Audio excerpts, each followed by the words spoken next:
नागपुर के Kapil Nagar police ने गश्त के दौरान बिना नंबर की चोरी के मोपेड पर घूम रहे दो संदेहास्पद युवकों को गिरफ्तार किया है। पुलिस ने आरोपियों के पास से एक लोहे की चाकू और जरीपटका इलाके से चुराई गई एक्सेस मोपेड बरामद की है। पुलिस ने आरोपियों को मोपेड समेत आगे की जांच के लिए जरीपटका पुलिस के हवाले कर दिया है। जानकारी के अनुसार 10 अगस्त की रात गश्त के दौरान पुलिस को सूचना मिली कि महाड़ा कॉटन चौक से दीपक नगर चौक के बीच दो युवक बिना नंबर की काले रंग की मोपेड पर संदिग्ध अवस्था में घूम रहे हैं। पुलिस ने मौके पर पहुंचकर महाड़ा कॉलोनी निवासी 18 वर्षीय कीर्तिराज उर्फ राज हेमराज जयराम और 25 वर्षीय एलेक्स उर्फ कालू सचिन भोयर को धर दबोचा। आरोपी राज की कमर से एक लोहे का चाकू मिला, जबकि मोपेड की डिक्की खंगालने पर MH49AW2856 नंबर की नंबर प्लेटें बरामद हुई। पूछताछ में आरोपियों ने कबूला कि उन्होंने ये गाड़ी जरीपटका के मोकोसा बाग सिंधी कॉलोनी से चुराई थी। कपिल नगर पुलिस ने आर्म्स एक्ट के तहत मामला दर्ज कर दोनों आरोपियों को जरीपटका पुलिस के सुपुर्द कर दिया है। जय हिंद।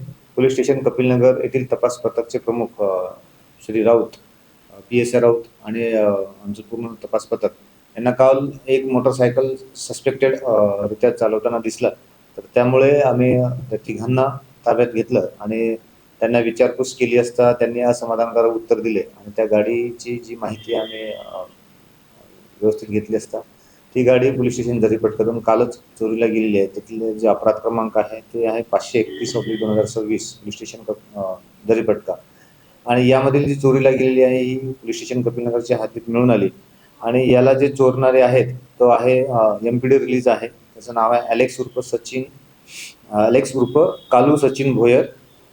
त्याच्यासोबत जो दुसरा आरोपी आहे त्याचं नाव